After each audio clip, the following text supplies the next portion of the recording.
Breaking news, Pahalgam లో ఉగ్ర దాడిని అమెరికా అధ్యక్షుడు ట్రంప్ ఖండించారు. ఇది ఒక పిరికి పంద చర్యగా ఆయన అభివర్ణించారు. అయితే భారత్ కు పాకిస్తాన్ కు మధ్య ఇటువంటి సంఘటనలు కొన్నేళ్లుగా జరుగుతూనే ఉన్నాయి. వాటిని తగ్గించేందుకు తాము ప్రయత్నిస్తున్నామంటూ కూడా చెప్పారు. అయితే ఉగ్రవాద చర్యను మాత్రం సహించేదే లేదంటూ కూడా ట్రంప్ కీలక వ్యాఖ్యలు చేయడం జరిగింది. ఆ రెండు దేశాలే ఇటువంటి పరిస్థితిని పరిష్కరించుకుంటాయి అంటూ కూడా ట్రంప్ వ్యాఖ్యలు చేశారు. ఇరు దేశాలు కాశ్మీర్ భూభాగం కోసం యుద్ధం చేస్తున్నాయి అని ట్రంప్ చెప్పడం జరిగింది. అయితే ఇరు దేశాలు కాశ్మీర్ భూభాగం కోసమే ఇటువంటి చర్యలకు పాల్పడుతున్నాయంటూ కూడా ట్రంప్ చెప్పడం జరిగింది. అయితే మొత్తంగా కాశ్మీర్ పహల్గామ్ లో జరిగిన ఉగ్రదాడికి సంబంధించి కూడా ట్రంప్ ఉగ్రవాదులను శిక్షించాలి, ఉగ్రవాదాన్ని ఊరుకునేదే లేదంటూ కూడా ట్రంప్ చెప్పడం జరిగింది. ఉగ్రదాడులపై మోదీకి ట్రంప్ ఫోన్ కూడా చేయడం జరిగింది. భారత్ కు అమెరికా సంపూర్ణ మద్దతు ఇస్తుందంటూ కూడా ట్రంప్ చెప్పారు. ఉగ్రవాదులు అతిపెద్ద తప్పు చేశారంటూ కూడా ట్రంప్ అభిప్రాయపడ్డారు. మొత్తంగా అయితే పహల్గామ్ లో జరిగిన ఉగ్రవాద దాడికి సంబంధించి ట్రంప్ కీలక వ్యాఖ్యలు చేయడం జరిగింది. భారత్ కు అమెరికా సంపూర్ణ మద్దతు ఇస్తుంది. ఒక్క అమెరికా మాత్రమే కాదు, ప్రపంచ స్థాయి దేశాలన్నీ కూడా భారత్ కు అయితే మద్దతు ప్రకటిస్తున్న నేపథ్యంలో ఒక్క చైనా తప్ప మిగతా అన్ని దేశాలు కూడా భారత్ కు మద్దతు అందిస్తున్న పరిస్థితి కనిపిస్తుంది. తాను భారత్ కు పాకిస్తాన్ కు చాలా దగ్గర ఉన్నానని కూడా ట్రంప్ వ్యాఖ్యానించడం జరిగింది. అయితే భారత్ పాకిస్తాన్ మధ్య ఈ కాశ్మీర్ భూమికి సంబంధించిన వివాదం గత కొన్నేళ్లుగా జరుగుతుంది. ఈ వివాదాన్ని వాళ్లే పరిష్కరించుకుంటారు అంటూ కూడా ట్రంప్ వ్యాఖ్యానించడం జరిగింది. అయితే మొత్తంగా మినీ స్విట్జర్లాండ్ గా పిలుచుకునే అనంతగావ్ లోని పహల్గామ్ వ్యాలీలో జరిగిన ఉగ్రదాడికి సంబంధించి ట్రంప్ కొన్ని కీలక వ్యాఖ్యలు చేశారు. ఇది ఒక పిరికిబంద చర్యగా ఆయన అభివర్ణించారు. ఉగ్రవాదాన్ని ఊరుకునేదే లేదు అంటూ కూడా చెప్పడం జరిగింది. మరోవైపు ఉగ్రదాడికి సంబంధించి ట్రంప్ ప్రధానమంత్రి నరేంద్ర మోదీకి కాల్ చేశారు. ఉగ్రవాదానికి సంబంధించి ఎవరైతే ఉగ్రవాదులు ఉన్నారో వారిని ఉపేక్షించొద్దు అంటూ కూడా ట్రంప్ చెప్పడం జరిగింది. అయితే ఉగ్రవాదాన్ని తాము ఎట్టి పరిస్థితుల్లో సహించబోమంటూ కూడా చెప్పారు. అయితే మొత్తంగా ఈ ఇరు దేశాల మధ్య జరిగిన అయితే ఏదైతే ఉగ్రదాడి ఉందో ఆ ఉగ్రదాడికి సంబంధించి కూడా అటు భారత్ పాక్ కూడా తీవ్రంగా పాక్ పై తీవ్రంగా అసహనం వ్యక్తం చేస్తున్న పరిస్థితి కనిపిస్తుంది. అటు హఫీజ్ సయీదే ఈ ఉగ్రవాదుల వెనక ఉన్నాడు అంటూ కూడా భారత్ ఇప్పటికే అనుమానిస్తున్న నేపథ్యంలో అయితే హఫీజ్ గతంలో చేసిన వ్యాఖ్యలు కూడా దీనికి ఆధారంగా కనిపిస్తున్నాయి. ఒకవేళ పాక్ కనుక భారత్ నీరు ఆపేసినట్లయితే రక్తం పారిస్తామంటూ కూడా హఫీజ్ సయీద్ చేసిన వ్యాఖ్యలు ప్రజెంట్ సోషల్ మీడియాలో వైరల్ అవుతున్న నేపథ్యంలో అయితే ఉగ్రవాదాన్ని తాము సహించమంటూ ట్రంప్ చేసిన వ్యాఖ్యలు ప్రజెంట్ సోషల్ మీడియాలో వైరల్ అవుతున్నాయి. తాము పూర్తి మద్దతు భారత్ కే ఇస్తామంటూ కూడా ట్రంప్ చెప్పడం జరిగింది. అయితే తను చాలా భారత్ కు అలాగే పాక్ కు కూడా తను చాలా దగ్గర వాడినని కూడా ట్రంప్ వ్యాఖ్యానించడం ఇక్కడ ప్రజెంట్ ఒక హాట్ టాపిక్ గా నడుస్తుంది అని చెప్పుకోవచ్చు. భారత్ కు పాకిస్తాన్ కు చాలా దగ్గర ఉన్నానని ట్రంప్ వ్యాఖ్యానించడం జరిగింది. అయితే భారత్ పాక్ మధ్య ఈ సమస్య కొన్నేళ్ల నుంచి సాగుతుంది. గత కొంతకాలంగా ఈ సమస్య సాగుతూ ఉంది. అయితే కాశ్మీర్ భూభాగం కోసం ఇరు దేశాలు కూడా పోటీ పడుతున్నాయి. దాన్ని దక్కించుకోవడానికి వారు ప్రయత్నాలు చేస్తున్నారు అంటూ కూడా ట్రంప్ కీలక వ్యాఖ్యలు చేయడం జరిగింది. అయితే ట్రంప్ భారత్ కు సంపూర్ణ మద్దతు ఇస్తానని చెప్పారు.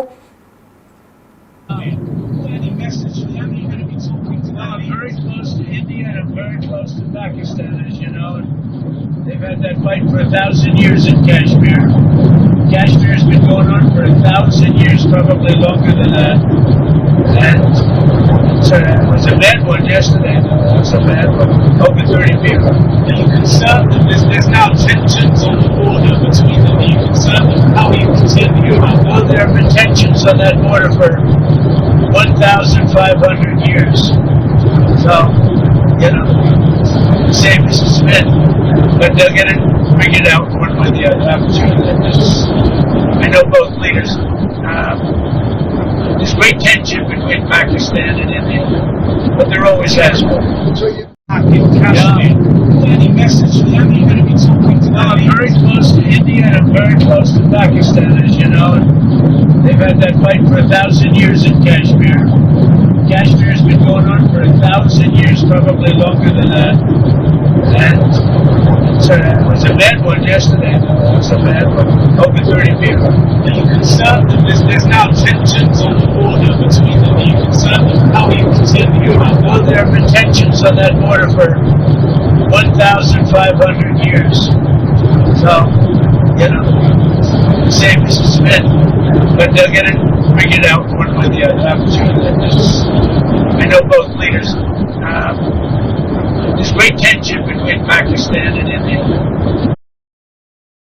మినీ స్విట్జర్లాండ్ గా పేరొందిన అనంతగావ్లోని పెహల్గాం వ్యాలీలో జరిగిన ఉగ్రదాడికి సంబంధించి ట్రంప్ కీలక వ్యాఖ్యలు చేయడం జరిగింది. పెహల్గాం ఉగ్రదాడిని ఆయన తీవ్రంగా ఖండించారు. అటు భారత్ కు ఈ ఉగ్రదాడికి సంబంధించి కూడా ఆయన సంపూర్ణ మద్దతు ఇస్తున్నట్టు కూడా ట్రంప్ ప్రకటించడం జరిగింది. అయితే భారత్ పాక్ మధ్య ఈ వివాదం గత కొంతకాలంగా కొనసాగుతుంది. కాశ్మీర్ భూభాగం కోసం ఇరు దేశాలు కూడా పోటీ పడుతున్నట్టు ఆయన వ్యాఖ్యానించారు. అయితే ఈ వివాదాన్ని భారత్ పాకే సరి చేసుకుంటాయి, అవే సర్ది చెప్పుకుంటాయంటూ కూడా ట్రంప్ ఆశాభావం వ్యక్తం చేయడం జరిగింది. మొత్తంగా పాక్ భారత్ సరిహద్దు సమస్యలకు సంబంధించి కూడా వారే పరిష్కరించుకుంటారు అంటూ కూడా ట్రంప్ కీలక వ్యాఖ్యలు చేశారు. ఇరు దేశాలు కాశ్మీర్ భూభాగం కోసమే ఇటువంటి చర్యలకు పాల్పడుతున్నాయి, యుద్ధం చేస్తున్నాయని ట్రంప్ వ్యాఖ్యానించడం జరిగింది. అయితే దాడికి పాల్పడిన వారిని మాత్రం ఎవరైతే కాశ్మీర్ పహల్గావ్ వ్యాలీని సందర్శించేందుకు వచ్చిన పర్యాటకులపై దాడి చేసిన వ్యవహారానికి సంబంధించి మాత్రం ట్రంప్ కీలక వ్యాఖ్యలు చేయడం జరిగింది. అయితే పర్యాటకులు ఆ సమయంలో ప్రకృతిని ఆస్వాదించేందుకు వచ్చిన వాళ్ళ ఆర్తనాదాలు దేశాలని కాదు ప్రపంచ దేశాలను కూడా కుదిపేసిన పరిస్థితి. అయితే మొత్తంగా ఈ ఉగ్రదాడిని మాత్రం ఎటువంటి విషయంలో కూడా వాళ్ళు సమర్థించేదే లేదు, అస్సలు సహించమంటూ కూడా ట్రంప్ కీలక వ్యాఖ్యలు చేయడం జరిగింది. అయితే అమెరికా అధ్యక్షుడు ట్రంప్ ఈ ఉగ్రదాడులకు సంబంధించి అటు ప్రధానమంత్రి నరేంద్ర మోదీకి కాల్ చేశారు. ఉగ్రదాడికి పాల్పడిన వారిని ఉపేక్షించేదే లేదంటూ కూడా ట్రంప్ వ్యాఖ్యానించడం జరిగింది. Any message for them? You're going to be talking to them? I'm very close to India and I'm very close to Pakistan, as you know. They've had that fight for 1,000 years in Kashmir. Kashmir's been going on for 1,000 years, probably longer than that. And it was a bad one yesterday. It was a bad one. Over 30 people. Are you concerned that there's now tensions on the border between them? Are you concerned that how you continue? Well, there have been tensions on that border for 1,500 years. So, you know, same as it's been. But they'll get it figured out one way or the other. I'm sure that I know both leaders. There's great tension between Pakistan